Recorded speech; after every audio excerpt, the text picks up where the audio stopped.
Tu mourras en prison. Un garçon de 7 ans condamné à la réclusion à perpétuité pour avoir tué sa mère. Avant de plonger dans l'histoire, laissez un commentaire ci-dessous et dites-nous d'où vous regardez. Bonne lecture. Les néons du tribunal du comté de Cold Springs projetaient une lumière crue sur la salle d'audience 3B en ce matin gris d'octobre 2015. Ce qui rendait ce jour différent des autres, ce n'était pas le temps, le bâtiment, ni même les charges entendues. C'était le défendeur, Jamie Cole, 7 ans, sa petite silhouette presque engloutie par une combinaison orange trop grande, ses pieds se balançant de la chaise, incapable de toucher le sol. Je m'appelle Mark Reynolds, documentariste, et depuis 10 ans, je n'arrive pas à me défaire de l'image de cet enfant immobile, tandis que le juge Harrison prononçait son verdict. Dans l'affaire de l'État d'Indiana contre Jamie Cole, cette cour déclare le défendeur coupable de meurtre au premier degré. En raison de la nature odieuse du crime, le défendeur est condamné à la prison à vie sans possibilité de libération conditionnelle.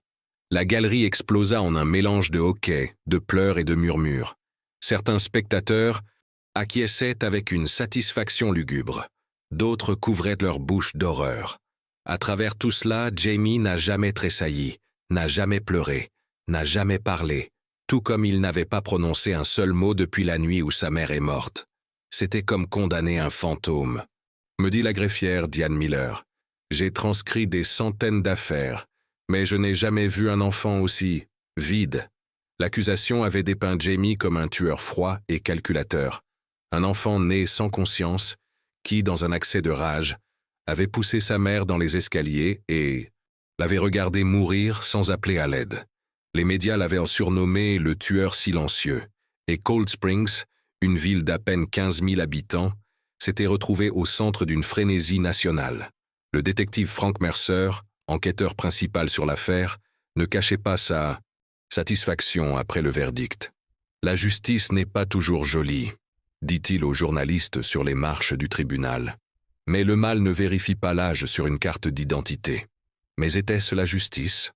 Ou était-ce quelque chose de complètement différent? L'affaire contre Jamie Cole reposait sur 3 piliers. Son silence après l'incident, son apparent manque d'émotion et l'absence d'autres suspects. Pas d'armes du crime, pas de témoins, pas de mobile au-delà d'une colère d'enfant.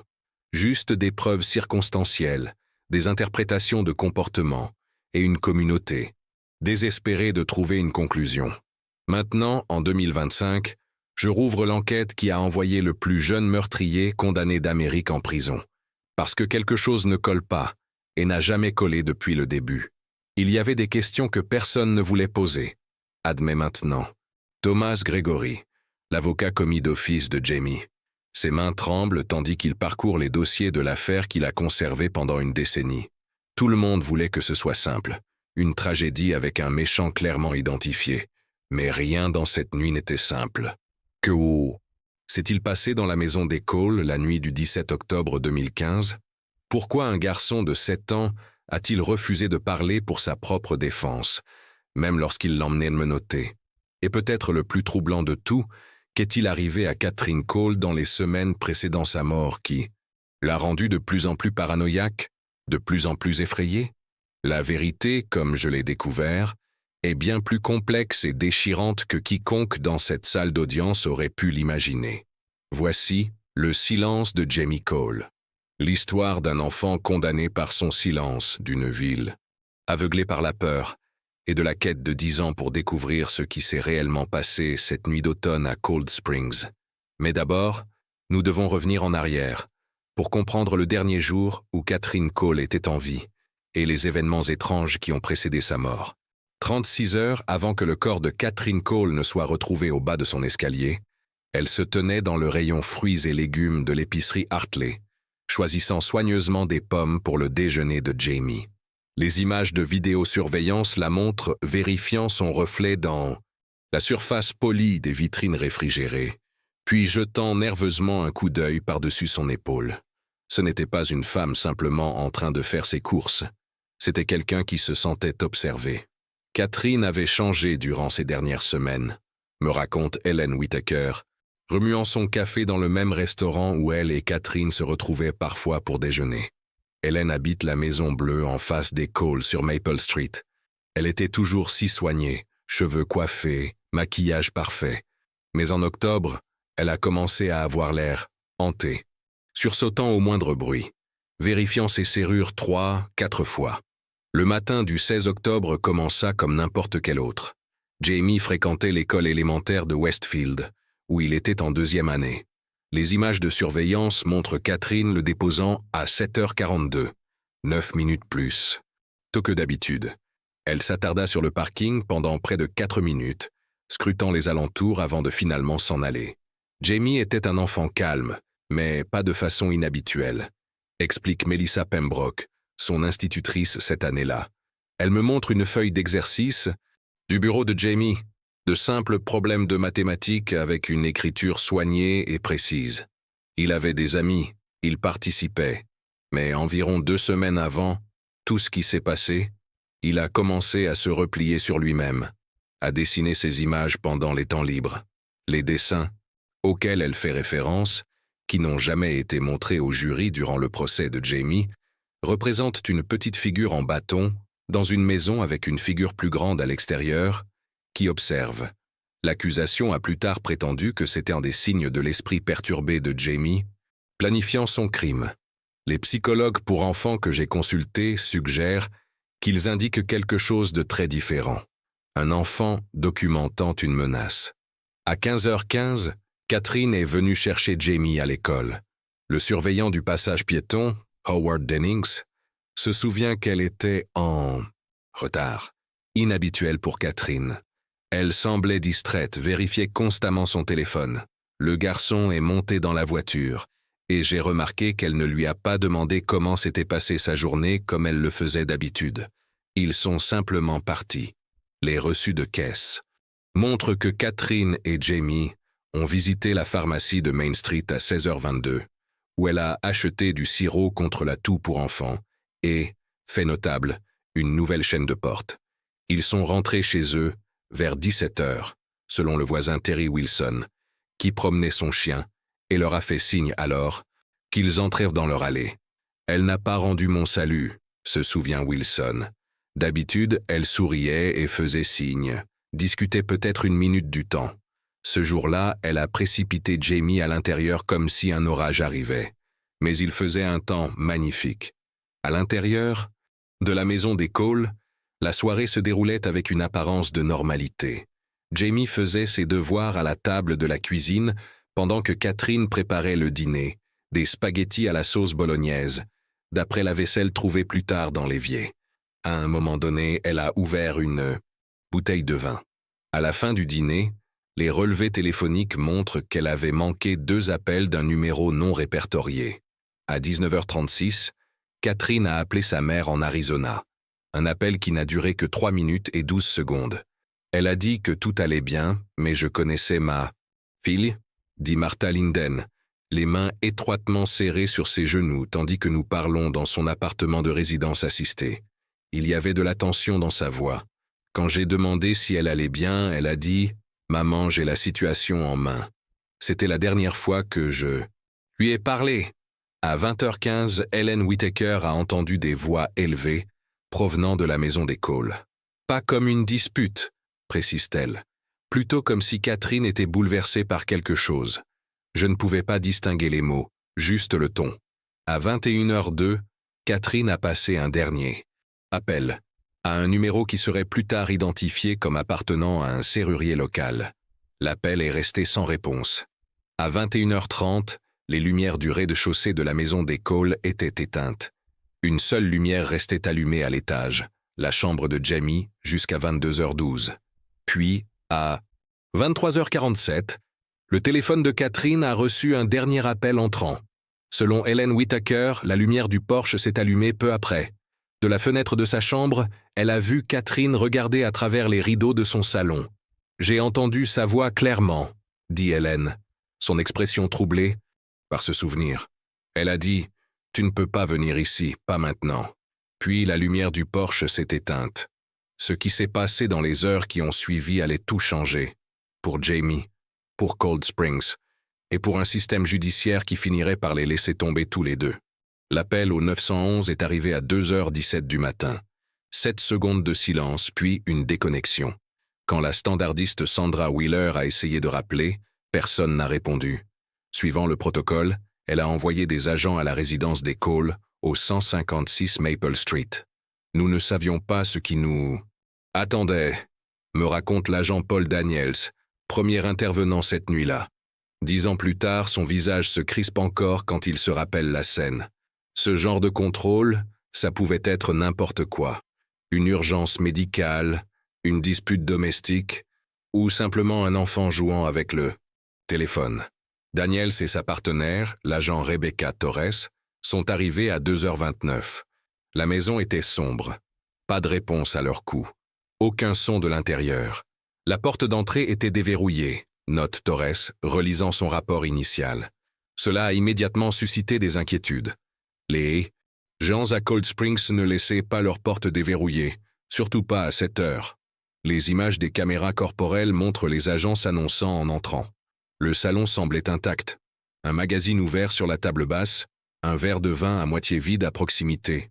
Mais quand ils ont atteint le bas de l'escalier, leurs lampes de poche ont révélé le corps de Catherine Cole.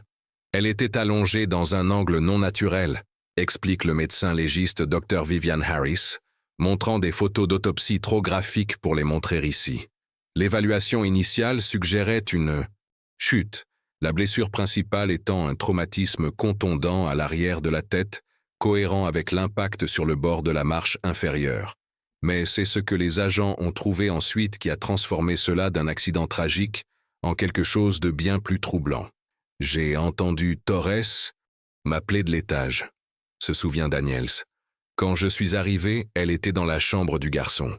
Jamie était juste assis sur son lit, bien éveillé, complètement habillé, ne pleurant pas, ne demandant pas sa mère, juste en train de nous observer. Les images de la caméra corporelle de Torres montrent Jamie, 7 ans, assis parfaitement immobile, son pyjama Batman remplacé par un jean et un sweatshirt, comme s'il était prêt à aller quelque part. Quand Torres lui a doucement demandé s'il savait ce qui était arrivé à sa mère, il n'a pas répondu. Il n'a pas parlé du tout. À 3h15 du matin, le détective Frank Mercer était arrivé, prenant le contrôle de ce qui était maintenant classifié comme une scène de crime potentiel. Le manque d'émotion du garçon était le premier signal d'alarme, maintient Mercer, toujours convaincu de la culpabilité de Jamie une décennie plus tard. Les enfants de cet âge sont émotionnels. Ils pleurent. Ils veulent leurs parents. Ce gamin était juste vide. Ce que Mercer n'a pas inclus dans son rapport officiel, mais que les photos de la scène de crime montrent clairement, c'était l'état de la chambre de Catherine. Tiroirs de commode ouverts, vêtements empilés sur le lit, une valise à moitié remplie. Elle prévoyait de partir, je suggère à Mercer lors de notre entretien. Son expression se durcit. Spéculation, ça pouvait être jour de lessive. Mais d'autres preuves contredisaient le récit simple qui s'est rapidement formé dans l'esprit. De Mercer, un ongle cassé à la main droite de Catherine avec des marques défensives sur ses avant-bras. Un couteau de cuisine manquant dans le bloc en bois sur le comptoir. Plus déroutant, le verrou de la porte arrière était verrouillé, mais la clé manquait à son crochet habituel. Le verre de vin. Attesté positif pour des traces de lorazépam, un médicament anxiolytique pour lequel Catherine n'avait pas d'ordonnance. Note le toxicologue légiste Dr. Walter Jenkins, examinant les preuves une décennie plus tard. Combiné à l'alcool, cela aurait considérablement altéré sa coordination et sa conscience. Ceci soulève une question cruciale. D'où avait-elle obtenu ce médicament? Et lui avait-il été donné sciemment ou glissé dans son vin? À l'aube, Jamie avait été retiré du domicile et placé en garde provisoire. Les techniciens de la scène de crime ont photographié et collecté des preuves, y compris des échantillons sous les ongles de Catherine qui disparaîtraient mystérieusement avant de pouvoir être testés. À 7h30, le médecin légiste du comté a officiellement prononcé Catherine Cole morte, estimant l'heure du décès entre 23h et 1h du matin, au moins 1 heure avant l'appel. Au 911, le plus accablant aux yeux du détective Mercer, aucun signe d'effraction, aucune preuve d'un intrus. Juste une mère morte et un enfant silencieux qui, selon le rapport de Mercer, démontrait un comportement suspect cohérent avec la culpabilité. Je n'avais jamais rien vu de tel, admet l'agent Daniels, sa voix plus basse maintenant. J'ai demandé à Jamie s'il était blessé, si quelqu'un était entré dans la maison, s'il avait besoin de quoi que ce soit. Il m'a juste regardé avec ses yeux vides. C'est là que j'ai pensé pour la première fois que quelque chose n'allait pas. Pas avec la scène, pas avec la mère, mais avec tout. Quelque chose dans cette affaire semblait faux dès le début. Ce que personne n'a demandé cette nuit-là, la question qui entrait cette affaire pendant la prochaine décennie, était peut-être la plus importante de toutes. Si Jamie avait poussé sa mère dans les escaliers dans un accès de rage, comme les procureurs le prétendraient plus tard, alors qui avait passé cet appel silencieux au 911 presque 2 heures après sa mort? Pendant 3 jours après la mort de Catherine Cole, Jamie est resté assis dans une petite pièce du centre des services familiaux de Cold Springs, entouré de meubles adaptés aux enfants et d'assistants sociaux à la voix douce. On lui a offert des crayons de couleur, des jouets, des collations et des paroles rassurantes. Ce qu'on ne lui a pas offert, c'était la vérité sur sa mère, ou une quelconque compréhension de pourquoi il ne voulait pas parler. Il n'est pas rare que les enfants deviennent temporairement non-verbaux après un traumatisme, explique Dr. Sarah Lewis, une psychologue pour enfants spécialisée dans les traumatismes infantiles. Elle n'a été assignée au cas de Jamie que plus tard, après que l'enquête policière l'ait déjà ciblé comme suspect. Ce qui est inhabituel, c'est la façon dont le système a interprété son silence, non pas comme un choc traumatique, mais comme une défiance calculée. L'évaluation initiale de Jamie a été menée par Dr. Peter Hoffman, le psychiatre de garde du comté, avec une expérience minimale en traumatisme infantile.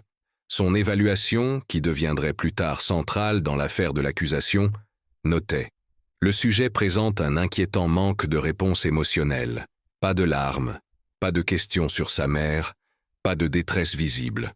Hoffman a passé exactement 37 minutes avec Jamie, me dit Dr. Lewis, examinant les notes de la session avec une frustration visible. Il n'a fait aucune tentative d'utiliser des méthodes de communication alternatives. Pas de dessin, pas de thérapie par le jeu. Juste un interrogatoire direct d'un enfant de 7 ans. Traumatisé, puis il a étiqueté son silence comme des tendances sociopathiques.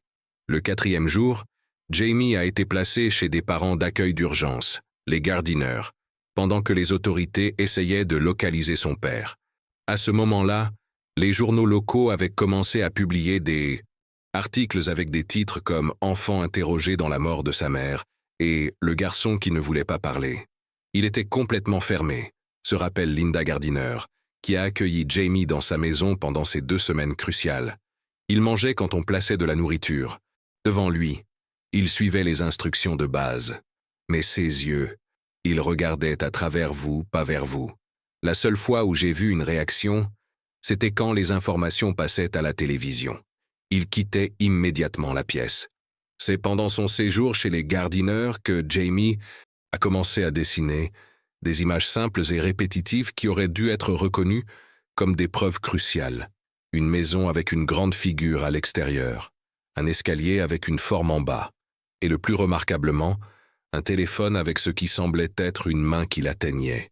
Ces dessins que j'ai obtenus des dossiers personnels de Linda Gardiner ont été donnés au détective Mercer, mais n'ont jamais été versés aux preuves. Quand je demande à Mercer cette omission, il rejette leur importance. Les enfants dessinent des trucs bizarres tout le temps. Ce n'était pas pertinent. Dr. Lewis est catégoriquement en désaccord. Ces dessins étaient la tentative de Jamie de communiquer ce dont il avait été témoin. Mais personne n'écoutait. Ils avaient déjà décidé qu'il n'était pas un témoin. Il était un coupable. À la fin de la 2e semaine, Jamie maintenant toujours son silence. L'enquête a pris un tournant décisif. Le détective Mercer a formellement demandé au procureur de district d'envisager des charges contre Jamie. Son rapport citait le refus du sujet de coopérer, comme preuve principale de culpabilité. Entre-temps, une information cruciale a fait surface et a été promptement enterrée. La conseillère scolaire de Jamie, Brenda Walters, avait déposé un signalement de suspicion de maltraitance infantile juste 3 semaines avant la mort de Catherine. Walters avait remarqué des ecchymoses sur les bras de Jamie et son comportement de plus en plus renfermé. J'étais préoccupé par sa situation familiale, me dit Walters, parlant publiquement pour la première fois de cette affaire. J'ai suivi le protocole et l'ai signalé au service de protection de l'enfance. Ils ont dit qu'ils examineraient la situation. Je n'ai jamais eu de nouvelles. Quand j'obtiens les dossiers des services de protection de l'enfance par une demande de liberté d'information, je découvre pourquoi. L'enquête a été marquée non concluante après un bref appel téléphonique avec Catherine, qui a expliqué que Jamie était maladroit et sujet aux accidents. Aucune visite à domicile n'a jamais été effectuée. Le dossier a été clos le 10 octobre, exactement une semaine avant la mort de Catherine. Le 31 octobre, 14 jours après être devenu silencieux, Jamie a été formellement accusé de meurtre au premier degré. Les médias ont explosé avec une couverture sensationnaliste, le surnommant « le tueur silencieux » et spéculant sur une nouvelle race de sociopathes infantiles. Le procureur de district Victor Hayes a tenu une conférence de presse annonçant sa décision de juger Jamie comme un adulte, une décision sans précédent pour un défendeur de 7. La nature délibérée et calculée de ce crime et le refus continu du sujet de reconnaître ses actes démontrent une sophistication au-delà de son âge, a déclaré Hayes aux journalistes. Ce que le public ne savait pas, c'est que le matin même de cette annonce, Jamie avait finalement fait une tentative de communiquer. Linda Gardiner l'avait trouvé en train d'essayer d'atteindre le téléphone dans la cuisine. Quand elle lui a demandé s'il voulait appeler quelqu'un, il avait acquiescé. Le premier geste de réponse depuis la mort de sa mère. Avant qu'elle ne puisse lui tendre le téléphone, des agents sont arrivés pour transporter Jamie en détention juvénile. Son opportunité de briser son silence a été perdue et resterait perdue pour les 10 prochaines années. Mais qu'essayait de dire Jamie? Et qui essayait-il d'appeler ce matin crucial? La réponse, enfouie dans des dossiers, oubliés et des preuves négligées, s'avérerait plus troublante que quiconque à Cold Springs aurait pu l'imaginer. Trouver Melissa Turner m'a pris 3 mois. Elle avait quitté Cold Springs peu après la mort de Catherine, changeant son nom et déménageant en Oregon. Quand je la retrouve enfin, elle hésite initialement à parler des calls. J'ai essayé de laisser tout ça derrière moi, dit-elle, ajustant nerveusement ses lunettes, tandis que nous sommes assis dans son petit appartement. Après tout ce qui s'est passé, je me sentais responsable d'une certaine façon. Melissa avait été la babysitter de Jamie pendant près de 4 ans, depuis qu'il avait 3 ans. Étudiante en éducation élémentaire, elle avait été une présence stable dans sa vie, le gardant après l'école et les week-ends quand Catherine travaillait des heures supplémentaires au bureau administratif de l'hôpital. Catherine était compliquée, Melissa choisit soigneusement ses mots. Elle aimait Jamie férocement, mais elle était toujours anxieuse, constamment inquiète que quelque chose de mauvais puisse lui arriver. Ce que Melissa révèle ensuite n'a jamais été mentionné au procès. Elle a été brusquement licenciée juste 3 jours avant la mort de Catherine. C'était si étrange. Je me suis présenté pour mon service habituel du mardi après-midi et Catherine était juste différente, agitée. Elle a dit qu'elle n'aurait plus besoin de moi, m'a tendu 2 semaines de paix et m'a pratiquement poussé vers la porte. Quand j'ai demandé si tout allait bien, elle a dit « C'est mieux si tu n'es pas impliqué ». Melissa a remarqué d'autres changements préoccupants dans les semaines précédentes. Catherine avait installé de nouvelles caméras de sécurité autour de la propriété. Elle avait commencé à vérifier les serrures de façon répétée et à fermer les rideaux même pendant la journée. Elle recevait toujours ces appels qui la laissaient secouer, se souvient Melissa. Elle les prenait dans l'autre pièce, mais je pouvais entendre sa voix devenir tendue, presque paniquée. Après un appel, elle est sortie et m'a demandé si j'avais jamais remarqué quelqu'un qui surveillait la maison. Le plus inquiétant était le comportement de Catherine envers Jamie. Elle a commencé à le garder plus près, ne le laissant pas jouer dehors. Elle a même déplacé sa chambre dans la petite pièce à côté de la sienne, disant que c'était plus sûr. Une nuit où je suis resté tard, je l'ai entendu vérifier les serrures de ses fenêtres, lui disant « Si jamais tu le vois, ne lui parle pas, ne le regarde même pas ». Quand je demande à Melissa si elle a partagé ses observations avec la police, son expression s'assombrit. J'ai essayé. J'ai appelé le détective Mercer le jour après avoir appris pour Catherine. Il a pris mes coordonnées mais a dit qu'il m'appellerait s'il avait besoin de moi. Il ne l'a jamais fait. Je n'ai pas été appelé à témoigner. C'était comme s'il ne voulait rien entendre qui compliquait leur histoire. Alors que notre entretien se termine, Melissa hésite, puis tend la main vers son téléphone. « Il y a autre chose », dit-elle doucement. Catherine m'a dit une fois qu'elle et Jamie n'avaient pas toujours été les Cole, qu'ils avaient changé leur nom quand ils ont déménagé à Cold Springs. Je ne pensais pas que c'était important jusqu'à ce que je vois ceci. Elle me montre une publication sur les réseaux sociaux datant de 5 ans. Une entrée dans une base de données de personnes disparues avec une photo d'une Catherine plus jeune, sous un nom différent, Hélène Harmon, avec un garçon de 3 ans appelé Jacob. J'aurais dû le dire à quelqu'un, murmure Melissa. J'avais peur. Catherine disait que quelqu'un les observait, et je pense qu'elle avait raison. Le truc c'est, je pense que ce quelqu'un les a trouvés juste avant sa mort. En quittant l'appartement de Melissa, les implications sont stupéfiantes. Catherine Cole n'était pas simplement une mère célibataire morte tragiquement, c'était une femme en fuite. Et si elle fuyait quelqu'un, alors Jamie n'était pas la seule personne avec un motif pour être dans cette maison la nuit de sa mort. La question maintenant, pourquoi un procureur d'une petite ville travaillerait-il si dur pour ignorer cette piste évidente? Le procureur de district Victor Hayes se tenait sur les marches du palais de justice le 5 novembre 2015, parfaitement positionné pour les caméras. Des informations matinales. Son annonce qu'il chercherait à juger Jamie Cole, 7 ans comme un adulte, a envoyé des ondes de choc à travers la communauté juridique. Le mal ne connaît pas de limite d'âge, déclara Hayes, son sourire de campagne momentanément remplacé par une expression étudiée de détermination solennelle. Les habitants de Cold Springs méritent justice pour Catherine Cole. Ce que peu de gens réalisaient à l'époque, c'est que Hayes était à 6 mois d'une réélection, en retard dans les premiers sondages face à un challenger réformiste. L'affaire Cole offrait quelque chose d'inestimable, des gros titres. C'était du théâtre politique tout simplement, déclare Judith Barnett, une ancienne procureure adjointe qui a démissionné peu après l'affaire de Jamie. Victor ne se souciait pas des preuves ou des procédures appropriées. Il voulait une condamnation, n'importe. Quelle condamnation, qui le ferait paraître dur contre la criminalité. La pression que subissait Hayes n'était pas seulement politique. Cold Springs n'avait jamais connu une affaire qui attirait une attention médiatique nationale aussi intense. Des camions de satellites bordaient Main Street. Les chaînes d'information câblées débattaient pour savoir si les enfants pouvaient naître mauvais. Les tabloïds publiaient des spéculations macabres sur les tendances sombres de Jamie.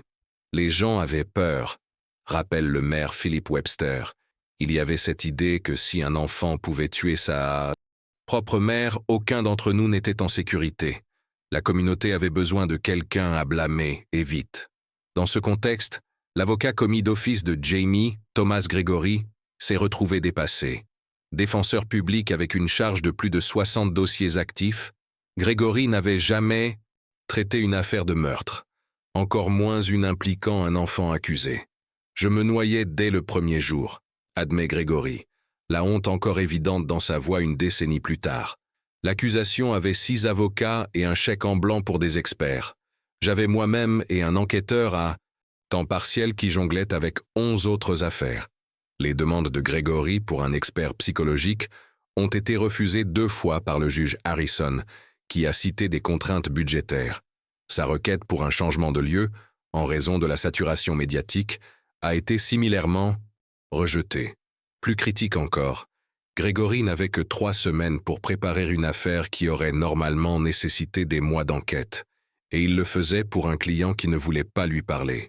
Je m'asseyais dans ces réunions, au centre de détention juvénile avec Jamie, essayant tout pour le faire communiquer, se souvient Gregory. Des cartes d'images, du dessin, des questions oui-non. Il fixait simplement. Pas défiant, pas en colère. C'était comme s'il était allé quelque part profondément en lui-même où aucun d'entre nous ne pouvait l'atteindre. Alors que le processus juridique s'accélérait, quelque chose d'autre se passait à Cold Springs.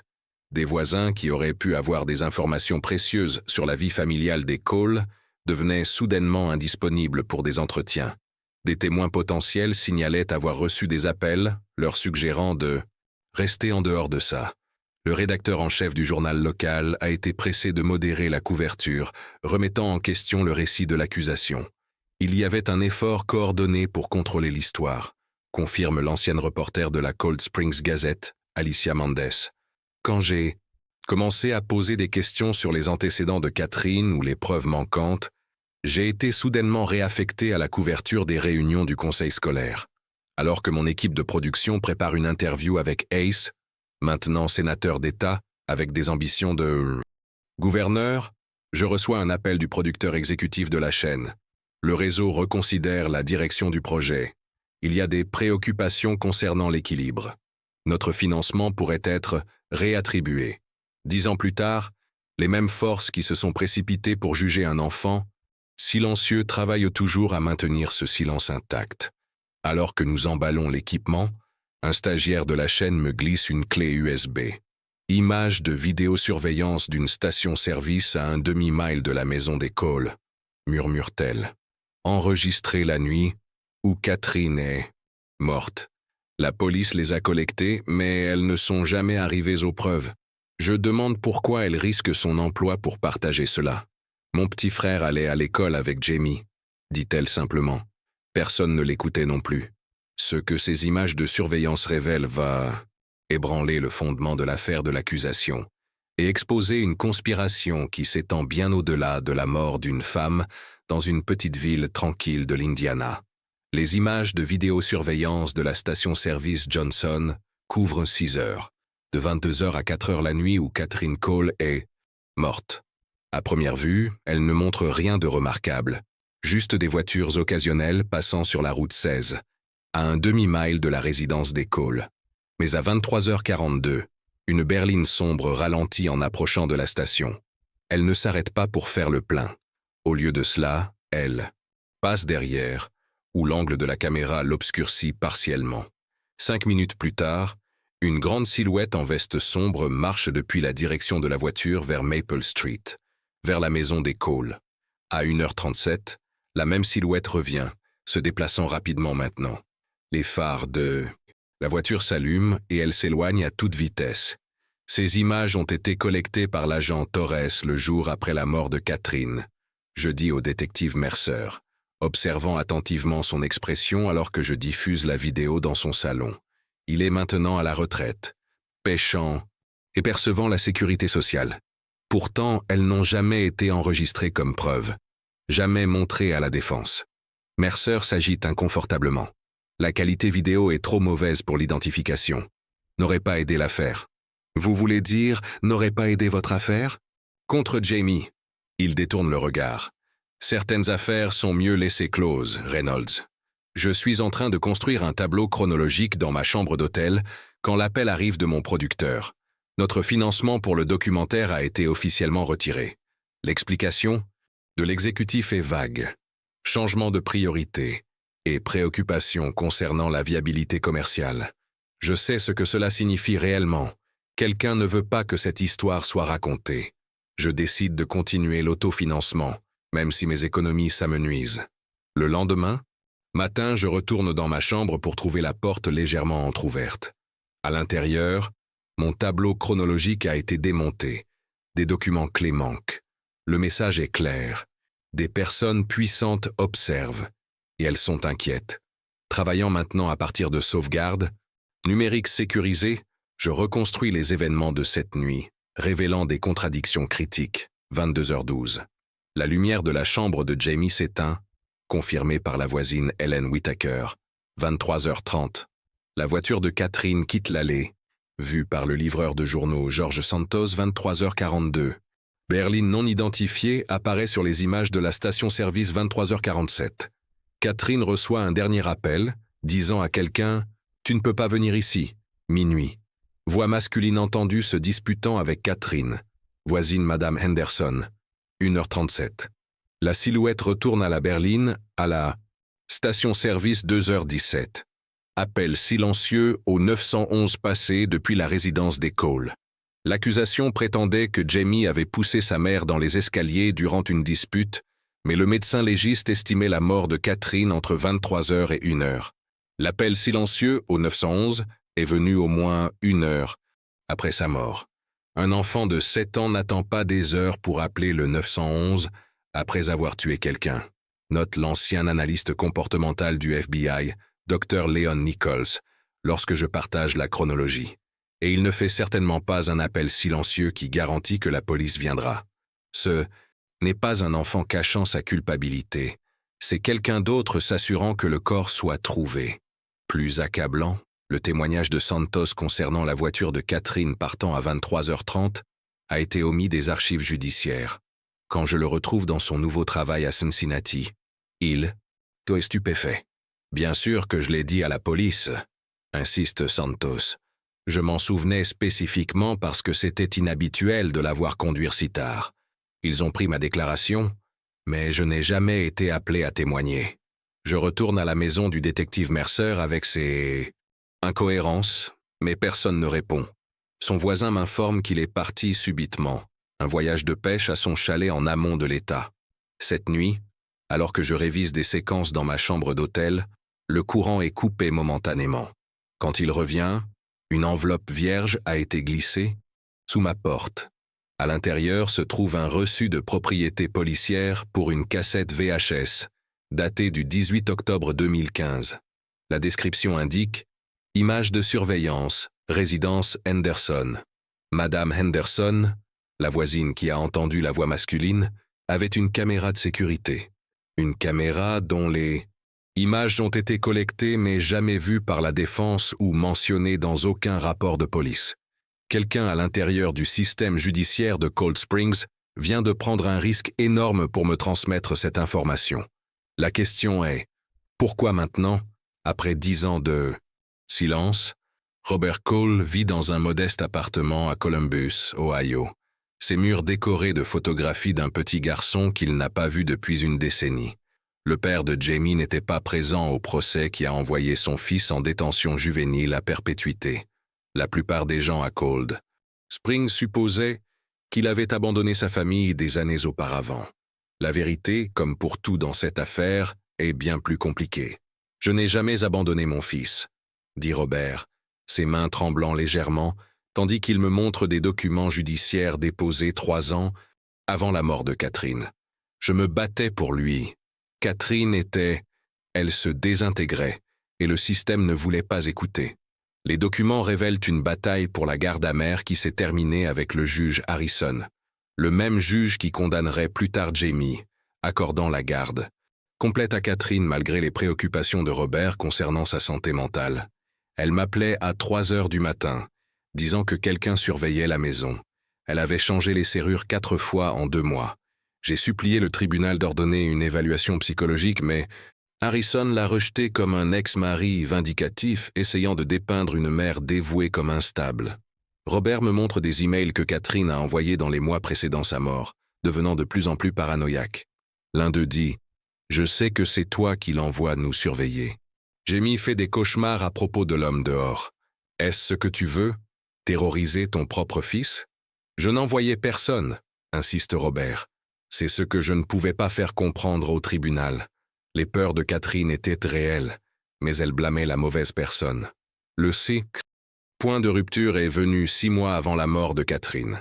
Robert est arrivé pour son droit de visite du week-end pour trouver Jamie, 7 ans, avec un poignet foulé et des bleus sur son dos. Catherine a dit qu'il était tombé de son vélo, mais Jamie m'a dit que sa mère l'avait saisi trop fort. Pendant l'une de ces périodes effrayées, j'ai déposé une requête d'urgence pour la garde temporaire. Le juge Harrison l'a refusée sans audience. 2 semaines plus tard, Catherine a déménagé avec Jamie à Cold Springs, violant leur accord de garde. Robert a déposé des accusations d'outrage au tribunal, mais à ce moment-là, ils avaient disparu. Elle a changé leur nom, explique-t-il. J'ai engagé un détective privé qui les a retrouvés en Indiana, mais au moment où j'avais une adresse, il était trop tard. Catherine était morte, et Jamie était accusé de l'avoir tuée.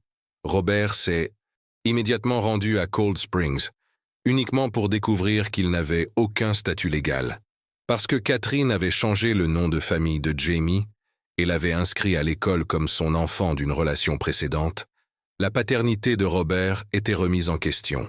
Au moment où les résultats ADN ont confirmé qu'il était le père de Jamie, l'accusation avait déjà construit son affaire autour du récit de l'enfant tueur perturbé. Ils ne voulaient pas que je vienne brouiller leur histoire parfaite, dit amèrement Robert. Ace m'a dit directement que si j'essayais d'intervenir, il m'inculperait comme complice. A dit qu'ils avaient des preuves que j'avais menacé Catherine. L'alibi de Robert pour la nuit de la mort de Catherine est inattaquable. Il était à Columbus, assistant à une conférence de travail avec des dizaines de témoins. Mais sa connaissance du passé de Mignot Sunday différente. Catherine aurait pu tout changer dans la façon dont l'affaire était enquêtée. Catherine n'a pas toujours été Catherine Cole, révèle-t-il, me montrant une photo d'une version plus jeune et souriante de la mère de Jamie. Quand je l'ai rencontrée, elle était Hélène Harmon. Elle avait un autre enfant, avant Jamie, d'une relation antérieure, un garçon qu'elle avait donné en adoption. La révélation me stupéfie. Est-ce que la police le savait? J'ai tout dit au détective Mercer, dit Robert, sa voix se brisant, à propos du vrai nom de Catherine, de son premier fils, de l'homme dont elle fuyait. Il a pris des notes, a dit qu'il enquêterait. Le lendemain, il a appelé pour dire que rien de tout cela n'était pertinent pour leur enquête. Alors que notre entretien se termine, Robert me tend une petite clé USB. Voici pourquoi Catherine a fui. C'est pourquoi elle avait peur. Et c'est pourquoi mon fils a passé 10 ans dans le silence. La clé contient un seul fichier. Une ordonnance de protection déposée par Hélène Harmon, 12 ans auparavant, contre un homme nommé Vincent Harmon. Le rapport de police joint décrit des menaces répétées, un comportement de harcèlement et une citation, finale glaçante. Si je ne peux pas avoir ma famille, personne ne l'aura. Vincent Harmon était l'ex de Catherine, explique Robert doucement. Il était le père de son premier fils, celui qu'elle a abandonné, et la dernière chose que j'ai entendue, c'est qu'il la cherchait. Ce n'était plus simplement une histoire d'enfant accusé de meurtre. C'était une histoire de famille, avec des secrets, une mère en fuite, et un homme qui avait peut-être finalement trouvé ce qu'il cherchait cette nuit d'octobre à Cold Springs. Le centre correctionnel pour mineurs de Riverdale se trouve à 40 miles en dehors de Cold Springs, un vaste complexe de béton où Jamie Cole a passé les 10 dernières années de sa vie. À 17 ans, il reste le plus jeune détenu jamais condamné à la perpétuité sans possibilité de libération conditionnelle dans l'histoire de l'État d'Indiana.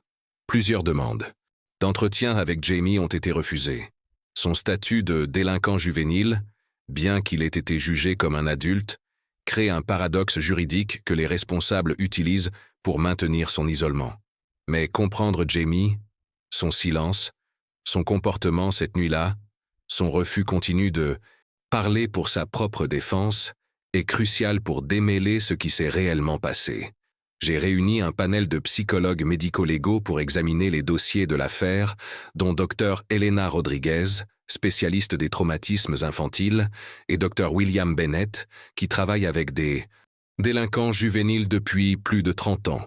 L'évaluation psychologique de Jamie par l'accusation était criminellement inadéquate, déclare franchement Dr Rodriguez, examinant les documents judiciaires. Dr Hoffman a passé 30 minutes avec un enfant de 7 ans traumatisé, lui a posé des questions directes oui-non, et quand l'enfant n'a pas répondu, a conclu qu'il montrait des tendances sociopathiques. C'est inexcusable. L'accusation a construit son affaire autour du silence de Jamie et de son apparent manque d'émotion, interprétant ces éléments comme des signes de culpabilité et de calcul au-delà de son âge. Mais les experts voient quelque chose de complètement différent. C'est un mutisme traumatique classique, explique Dr Bennett. C'est un mécanisme d'autoprotection, particulièrement courant chez les enfants qui ont été témoins de violences. Le cerveau éteint, essentiellement la communication verbale pour se protéger d'avoir à traiter ou décrire le traumatisme. Les plus révélateurs sont les dessins de Jamie des premiers jours en famille d'accueil et en détention, des images que le jury n'a jamais vues. Dr Rodriguez les analyse soigneusement. Ce ne sont pas les dessins d'un enfant qui a commis des violences, note-t-elle.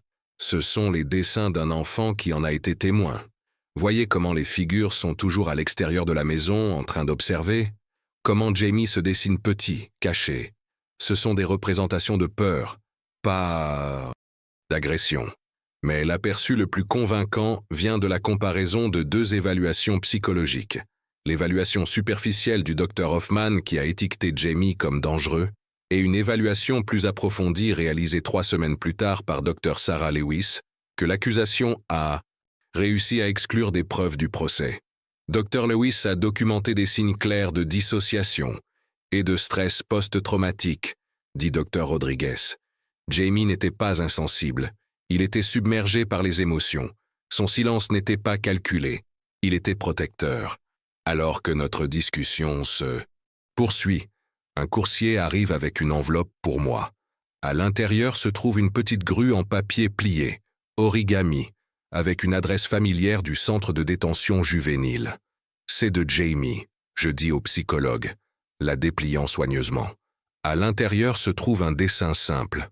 Une maison avec 2 figures debout à l'extérieur, une grande et une petite, se tenant la main. Il est signé avec juste la lettre J. Dr Rodriguez l'étudie intensément. C'est remarquable. Après 10 ans de silence, il tend la main. Mais pourquoi maintenant? Et pourquoi vers vous? Le registre des visiteurs de l'établissement, que j'ai obtenu grâce à une demande de liberté d'information, montre quelque chose d'inattendu. Alors que Jamie a refusé tous les visiteurs pendant des années, y compris son père et ses avocats, il a récemment permis à quelqu'un de le voir, un jeune homme d'une vingtaine d'années qui s'est inscrit comme ami de la famille. Les enfants qui maintiennent ce type de silence prolongé protègent souvent quelqu'un, observe Dr Bennett. Pas eux-mêmes, mais quelqu'un dont ils se soucient, ou quelqu'un qu'ils craignent, ajoute Dr Rodriguez. En quittant la réunion, mon téléphone vibre avec un SMS d'un numéro inconnu. Jamie n'était pas silencieux parce qu'il avait quelque chose à cacher. Il était silencieux parce qu'il a vu quelque chose qu'aucun enfant ne devrait jamais voir.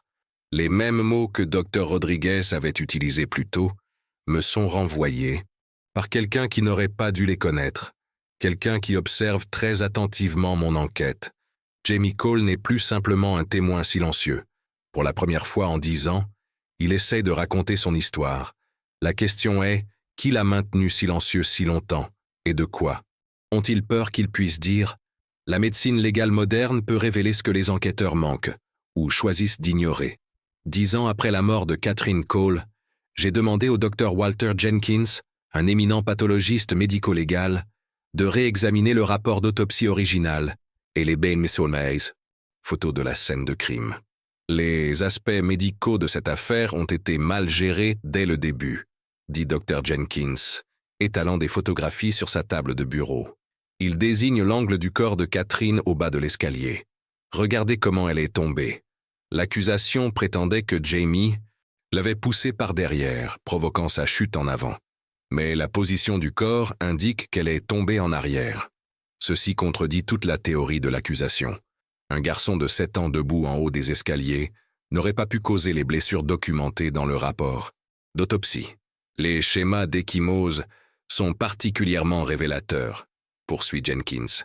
Ces marques sur ses avant-bras sont des blessures défensives, cohérentes avec le fait de repousser un agresseur. Et ces ecchymoses ici, il indique des marques sur les bras supérieurs de Catherine, montrent un motif de préhension beaucoup plus grand que la main d'un enfant. Le plus troublant est ce que révèle le rapport toxicologique. Le taux d'alcool dans le sang de Catherine était de 0,06, perceptible mais en dessous de la limite légale pour conduire. Mais elle avait aussi du lorazépam dans son système, un anxiolytique sur ordonnance pour lequel elle n'avait pas de prescription. La combinaison d'alcool et de lorazépam aurait considérablement altéré sa coordination et son jugement, explique Jenkins. Elle aurait pu paraître intoxiquée, confuse, voire combative. Cela soulève une question cruciale. D'où avait-elle obtenu le médicament? Et lui avait-il été donné sciemment ou glissé dans son vin? La preuve la plus accablante, cependant, vient d'une seule photo de la scène de crime qui semble avoir été délibérément obscurcie dans les dossiers de l'affaire. En utilisant l'amélioration numérique, Jenkins révèle une empreinte partielle de pied dans une petite tache de sang près de l'escalier. C'est clairement une empreinte de chaussure de taille adulte, affirme-t-il avec confiance. Pas celle de Catherine, elle était pieds nus quand elle a été trouvée. Et Certainement pas le pied d'un garçon de 7 ans. Cette empreinte n'a jamais été mentionnée dans aucun rapport de police ou document judiciaire. Quand j'appelle le détective Mercer pour un commentaire, sa femme m'informe qu'il est toujours en voyage de pêche, sans date de retour prévue. En quittant le bureau de Jenkins, mon téléphone sonne. C'est mon assistante de production qui semble inquiète. Les dirigeants du réseau ont convoqué une réunion d'urgence concernant le documentaire, me dit-elle. Ils coupent complètement le financement. Pas seulement le financement, mais tout le projet. Ils citent des préoccupations d'éthique journalistique et menacent d'action légale si nous continuons. La pression pour arrêter cette enquête monte de tous côtés. Plus tard dans la soirée, je reçois la visite d'un avocat du réseau qui m'explique en termes soigneusement choisis que certaines parties influentes ont exprimé de sérieuses réserves quant à la réouverture de l'affaire Cole. Quand je refuse d'abandonner le projet, il fait glisser une enveloppe sur la table. Votre accord de résiliation. Le réseau possède toutes les séquences déjà tournées. Vos documents de recherche personnelle doivent être remis dans les 48 heures. Je lui dis que j'aurai besoin de temps pour considérer mes options. Après son départ, j'emballe mes recherches essentielles, mes sauvegardes numériques et mon équipement dans ma voiture. S'ils veulent faire taire cette histoire, ils devront d'abord me trouver. En quittant mon hôtel, le réceptionniste me tend une note qui a été laissée à l'accueil. L'écriture est enfantine, presque tremblante. Mélissa a un enregistrement. Maman avait peur de lui, pas de moi. Il n'y a pas de signature, mais il est clair de qui elle provient. Et il est impossible que Jamie ait pu la livrer lui-même. Quelqu'un communique en son nom, l'aidant à finalement raconter son histoire. Après une décennie sans voix, Jamie Cole trouve des moyens de parler. Et ce qu'il révèle pointe vers une conspiration bien plus vaste que quiconque à Cold Springs aurait pu imaginer. La note me ramène à Melissa Turner. Quand j'appelle pour demander un second entretien, sa voix est prudente, presque craintive. Je n'ai pas été complètement honnête avant, admet-elle. Il y a des choses que je ne vous ai pas dites. Nous nous rencontrons dans un petit restaurant routier à 50 miles de Cold Springs, loin des regards indiscrets.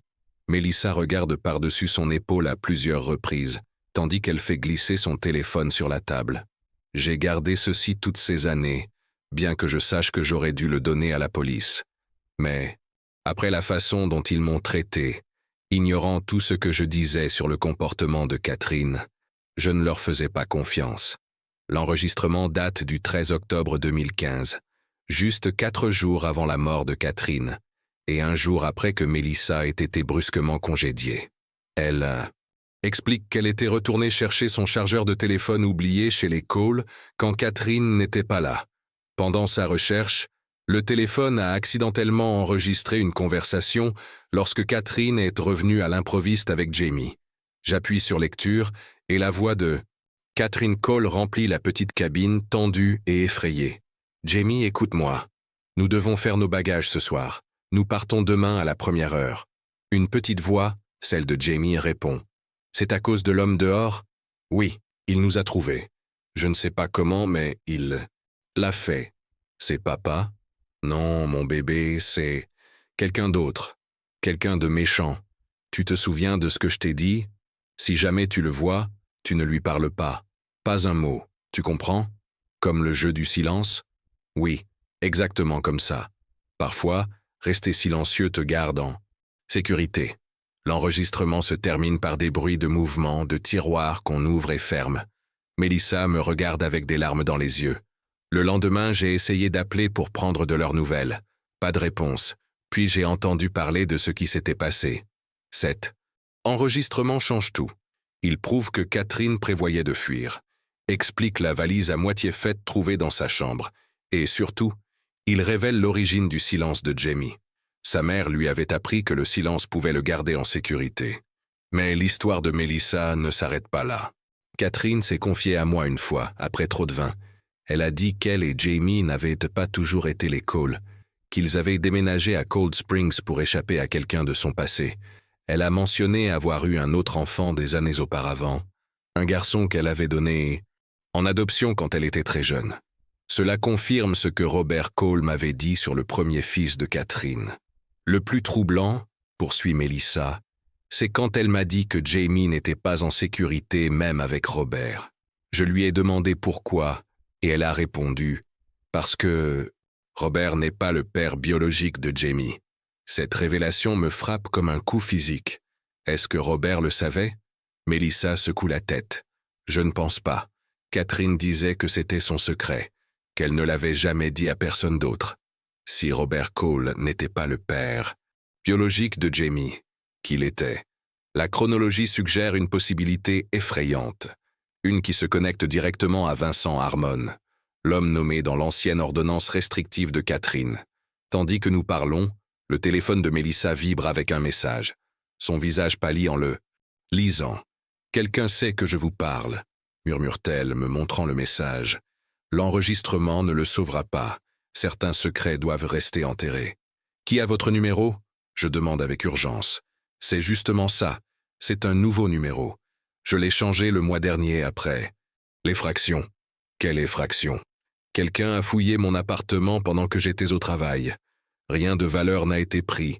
Mais mes vieilles photos, mes journaux de cette époque, ils avaient tous disparu. Avant que je puisse répondre, une berline sombre se gare sur le parking du restaurant. Par la fenêtre, je vois un homme en costume sortir, scrutant le bâtiment. Nous devons partir. Maintenant, je dis à Mélissa, la guidant vers la sortie arrière. Alors que nous nous éclipsons, une chose devient claire. Nous n'enquêtons plus seulement sur un déni de justice vieux de 10. Nous découvrons un secret que quelqu'un s'efforce encore activement de protéger. Quelqu'un d'assez puissant pour surveiller les téléphones, retirer des financements de réseau, et peut-être même accuser un garçon de 7 ans de meurtre. Et à en juger par le désespoir croissant de leurs efforts, pour nous arrêter, nous nous approchons dangereusement de la vérité. Le local de stockage des preuves du département de police de Cold Springs est situé dans le sous-sol d'un bâtiment municipal, un labyrinthe d'étagères métalliques et de boîtes en carton contenant les vestiges physiques de milliers d'affaires. L'agent Diane Martinez, vétéran de 20 ans dans les forces de l'ordre, me rencontre après les heures de service, vérifiant nerveusement le couloir avant de déverrouiller la porte. « J'étais de service au bureau quand ils ont amené Jamie », explique-t-elle, me guidant à travers les allées. Étroite. J'ai toujours eu des doutes sur sa culpabilité. Quand j'ai vu votre équipe de documentaires en ville posant des questions, j'ai su que ce pourrait être la dernière chance du garçon. Martinez était la source anonyme qui m'avait glissé le reçu de propriété pour les images de surveillance. Manquante des Henderson. Maintenant, elle prend un risque encore plus grand. Les dossiers sont archivés, mais les preuves physiques restent ici, dit-elle, s'arrêtant devant une boîte scellée étiquetée Cole C. Homicide. 2015 0063. Je risque ma retraite en étant ici avec vous. Utilisez-la à bon escient. À l'intérieur de la boîte se trouvent des objets ensachés provenant de la maison des Cole. Les vêtements de Catherine, des échantillons de tapis tachés de sang, le verre de vin avec des traces de lorazépam. Mais Martinez cherche quelque chose de spécifique. Une petite enveloppe contenant des cartes d'empreintes digitales.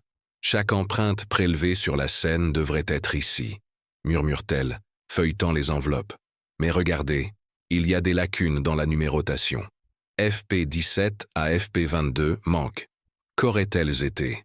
Selon le registre de traitement, des empreintes de la porte arrière, du couteau de cuisine manquant, et, elle hésite, et une empreinte partielle ensanglantée de la rampe d'escalier.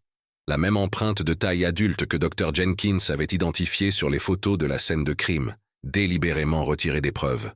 Mais Martinez a une autre révélation. Elle sort un tableau comparatif montrant une empreinte digitale non identifiée, confrontée aux correspondances de la base de données. Ceci a été passé par AFIS, le système automatisé d'identification des empreintes digitales. Ils ont obtenu une correspondance, mais elle n'a jamais été suivie. Elle pointe vers un nom au bas du rapport. Harmon Vincent, le même homme nommé dans l'ordonnance restrictive de Catherine, le grand-père de Jamie. Il y a plus, dit Martinez, sa voix baissant encore. Après que vous ayez commencé à poser des questions, j'ai récupéré d'anciens dossiers. 2 semaines avant la mort de Catherine, nous avons reçu un appel concernant un rôdeur à son adresse. Des agents sont intervenus mais n'ont rien trouvé. Procédure standard.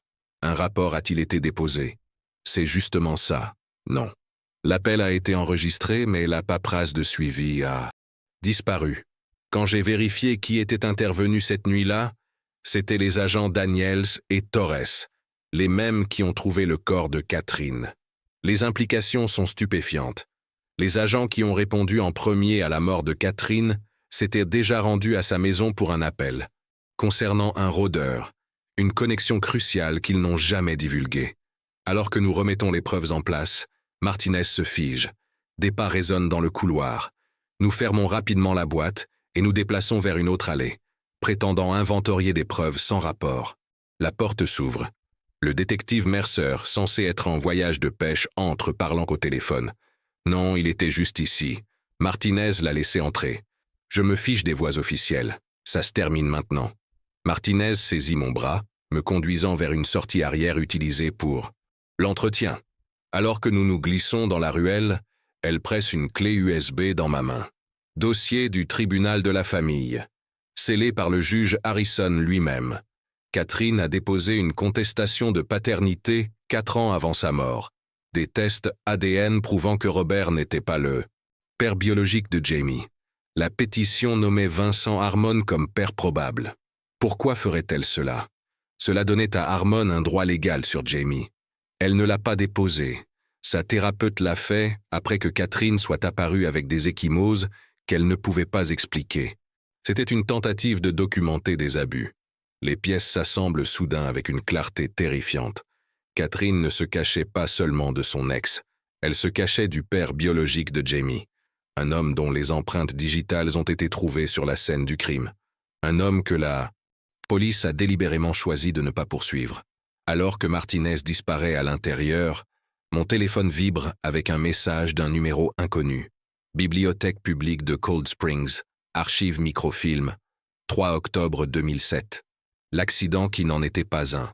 Une autre miette de pain menant plus profondément dans une conspiration qui s'étend sur des décennies et peut avoir fait plus de victimes que Catherine Cole seule. Les archives microfilms de la bibliothèque publique de Cold Springs contiennent un seul paragraphe sur l'accident. Un petit article dans l'édition du Cold Springs, Gazette du 3 octobre 2007. Femme locale impliquée dans un incident aux appartements Lakeside. La police a répondu à des signalements d'un incident domestique. La résidente féminine, Hélène Harmon, 28 ans, a subi des blessures légères. Le sujet masculin a fui les lieux avant l'arrivée des agents. Enquête en cours. 8 ans avant que Catherine Cole ne meure, elle vivait encore sous le nom d'Hélène Harmon. L'incident n'a pas fait l'objet d'un suivi dans les éditions suivantes. Comme tant d'incidents de violence domestique, il a été jugé indigne de couverture médiatique. Mais quelqu'un veut que je fasse ces connexions.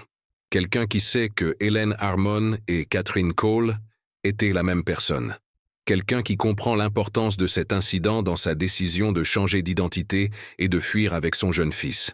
Ma recherche de réponse me conduit à un café à Indianapolis, où un jeune homme attend nerveusement à une table d'angle.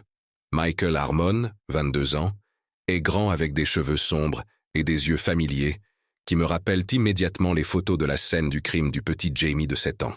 « Je ne l'ai pas tué », sont ses premiers mots, avant même que je ne m'assoie. Vous devez savoir ça avant que nous parlions. Michael est le premier fils de Catherine Cole, donné en adoption à la naissance et élevé par une famille dans l'Ohio. Il y a 3 ans, il a commencé à rechercher sa mère biologique, découvrant finalement son vrai nom et la retrouvant à Cold Springs. Je l'ai trouvée environ 3 mois avant sa mort, explique-t-il, ses doigts tapotant nerveusement contre sa tasse. Je ne l'ai pas approchée tout de suite. Je l'observais juste de loin, essayant de rassembler mon courage. Quand je l'ai finalement appelée, elle a paniqué. M'a dit de ne plus jamais la contacter, que ce n'était pas sûr. Malgré son avertissement, Michael a poursuivi sa surveillance, découvrant qu'il avait un demi-frère, Jamie. Je voulais juste le voir, peut-être de loin. Mon frère, la seule famille de sang qu'il me restait. Le récit de Michael des semaines précédant la mort de Catherine ajoute un contexte crucial à sa paranoïa croissante. Elle ne s'imaginait pas être observée. Elle était observée. bien que pas par la personne qu'elle craignait le plus. 2 semaines d'avant sa mort, elle m'a repéré garé dans la rue, a appelé la police. Je suis parti. Avant leur arrivée, mais c'est là que j'ai réalisé à quel point elle était terrifiée. Pas seulement de moi, mais que quelqu'un puisse la trouver à travers moi. Quand je demande où il était la nuit où Catherine est morte, sa main tremble légèrement. J'étais dans un motel à Riverside, à environ 21 miles de là. Je peux le prouver. Je me suis enregistré vers 21h et je n'ai pas quitté les lieux jusqu'au matin. Quand j'ai appris ce qui s'était passé, j'étais dévasté. Et quand ils ont accusé Jamie, sa voix se brise. Il n'était qu'un petit garçon, mon petit frère, je ne pouvais pas croire qu'il penserait qu'il pouvait faire ça. Quelque chose dans son histoire ne concorde pas. Si vous étiez à 20 miles de là, comment avez-vous appris la mort de Catherine si rapidement? Ce n'était pas dans les nouvelles avant plus tard dans la journée. Michael hésite, visiblement pris dans l'incohérence. Je suis passé devant la maison ce matin-là, j'ai vu le ruban de police. Mais vous venez de dire que vous n'aviez pas quitté le motel avant plus tard. Ses yeux se baissent. Je n'ai pas été complètement honnête avant. J'ai quitté le motel une fois, vers minuit. Je suis passé devant la maison, mais je ne me suis pas arrêté. Je jure que je ne suis pas entré. La chronologie correspond à la mystérieuse berline capturée sur les images de la station-service. Mais si Michael était la silhouette vue marchant vers la maison des Cole, pourquoi mentir maintenant? Avant que je ne puisse insister davantage, il fouille dans sa poche et place une petite clé argentée sur la table. C'est pour cela que je vous ai contacté. C'est d'un garde-meuble à Westville. Le garde-meuble de notre père, Vincent Harmon. Après la mort de Catherine, je l'ai retrouvé, espérant comprendre pourquoi elle avait si peur. Ce que j'ai trouvé, il pousse la clé vers moi. Vous devez voir par vous-même. Vincent Harmon est toujours en vie? Je demande, stupéfait. L'expression de Michael s'assombrit. Catherine ne fuyait pas devant moi. Elle fuyait devant lui. Et elle avait de bonnes raisons d'être terrifiée. Alors qu'il se lève pour partir, je pose la question qui hante cette affaire depuis une décennie. Savez-vous pourquoi Jamie ne parle pas? Pourquoi il a maintenu son silence toutes ces années? Michael s'arrête, me tournant le dos. Jamie a vu quelque chose cette nuit-là. Quelque chose qu'aucun enfant ne devrait jamais voir. Il ne se protège pas lui-même. Il se retourne, ses yeux rencontrant les miens. Il me protège. Le bureau de Victor Hayes au Capitole de l'État d'Indiana reflète son ascension météorique depuis qu'il a poursuivi Jamie Cole. Des prix tapissent les murs. Des photographies le montrent avec des gouverneurs et des sénateurs. Et une affiche de campagne dans un coin suggère des ambitions gouvernatoriales. L'ancien procureur de district, maintenant sénateur d'État, a bâti sa carrière sur son image d'intransigeant contre le crime, avec l'affaire de Jamie comme pierre angulaire. Ma demande d'entretien est initialement refusée. Ce n'est qu'après avoir mentionné certaines preuves que j'ai découvertes que son chef de cabinet planifie à contre-cœur 15 minutes entre 2 réunions. Cette affaire appartient à l'histoire. Ancienne, dit Ace avec dédain tandis que j'installe mon enregistreur. Son sourire étudié n'atteint pas ses yeux. Une tragédie, certainement, mais la justice a été rendue. L'a-t-elle été? Je glisse plusieurs documents sur son bureau. Le registre des images de surveillance manquantes, la correspondance d'empreintes digitales avec Vincent Harmon, des témoignages concernant la voiture de Catherine quittant l'allée. Toutes des preuves qui ont été collectées mais jamais fournies à l'équipe de défense de Jamie. L'expression de Ace ne change pas, mais il éteint mon enregistreur. 7. Entretien est terminé. Pourquoi la défense n'a-t-elle pas été informée que Catherine Cole était en réalité Hélène Harmon? Qu'elle avait un autre fils? Que les empreintes digitales de Vincent Harmon ont été trouvées sur la scène? Vous pêchez en eau vide, Reynolds, dit froidement Ace. Ces allégations sont sans fondement. J'ai les registres de preuves, sénateur, les tableaux comparatifs, les témoignages que vous avez enterrés. Pendant un bref instant, son masque glisse. Vous n'avez rien d'admissible, rien qui tiendrait devant un tribunal. Alors que je suis escorté dehors par la sécurité, les derniers mots de Hayes sont clairs. Parfois, la justice exige des décisions difficiles. La communauté avait besoin de clôture. De retour à mon bureau temporaire, une unité de stockage louée où j'ai relocalisé mes documents d'enquête, je reçois une visiteuse inattendue, Emma. Parker, l'assistante de Hayes pendant l'affaire Cole, maintenant défenseur public, m'a retrouvé. « Je ne peux pas rester longtemps », dit-elle nerveusement, me tendant une clé USB. Ce sont des emails d'octobre 2015, des communications internes sur l'affaire Cole. Hayes savait que les preuves contre Jamie étaient faibles. Il a supprimé tout ce qui contredisait son récit. Les emails révèlent un effort systématique pour construire une affaire contre Jamie tout en ignorant tous les autres suspects. Le plus accablant est un échange entre Hayes et le détective Mercer concernant la témoin, Harriet Gardner, qui avait signalé avoir vu une voiture correspondant à celle de Vincent Harmon garée près de la maison des Cole la nuit du meurtre. Hayes écrivait « Cette témoin crée des complications dont nous n'avons pas besoin. Réglez ça. » La réponse de Mercer « Elle est âgée, facilement. » Confuse, je m'assurerai que sa déclaration ne se retrouve pas dans le dossier. « Pourquoi vous manifestez maintenant ?» je demande à Parker. « Parce que Hayes prévoit de se présenter au poste de gouverneur l'année prochaine. Parce qu'un enfant a passé 10 ans en prison pour quelque chose qu'il n'a pas fait. Parce que je ne peux plus vivre avec ça. » Alors que Parker part, mon téléphone sonne. L'identifiant indique « Centre correctionnel de Riverdale. » Monsieur Reynolds, ici le docteur Winters du centre pour mineurs. Jamie Cole a demandé à vous voir. Il parle à nouveau. Avant que je puisse traiter cette percée, mon téléphone vibre avec un message d'un numéro inconnu. N'allez pas à Riverdale. C'est un piège. Quelques minutes plus tard, on me signifie une ordonnance de cessation et d'abstention. Le bureau de Hayes demande une injonction d'urgence contre mon enquête, invoquant le harcèlement de témoins et l'interférence dans une affaire jugée. Ce soir-là, en retournant à mon motel, je découvre que ma chambre a été fouillée professionnellement. Rien de visiblement dérangé, mais de petits repères que j'avais placés ne sont plus à leur place. Sur mon ordinateur portable se trouve un seul post-it. Vérifiez les dossiers de l'hôpital de la nuit où Catherine est morte.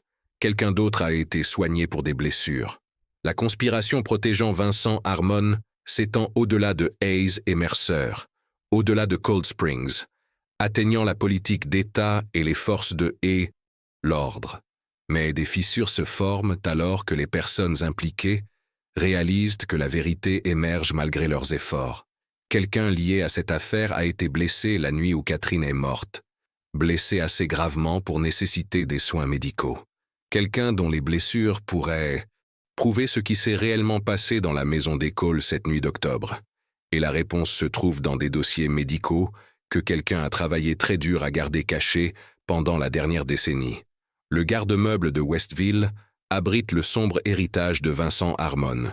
À Torzansa, l'intérieur, des dossiers méticuleusement organisés documentent sa poursuite obsessionnelle d'Hélène, des photos d'elle, prises à son insu, des copies de ses ordonnances restrictives, des changements d'adresse suivis par des détectives privés. Le plus troublant est un journal détaillant sa détermination à récupérer sa famille, Hélène et ses 2 fils. Vincent Harmon est mort il y a 3 ans, ses secrets intacts. Mais les preuves qu'il a laissées révèlent finalement la vérité sur ce qui s'est passé le 17 octobre 2015.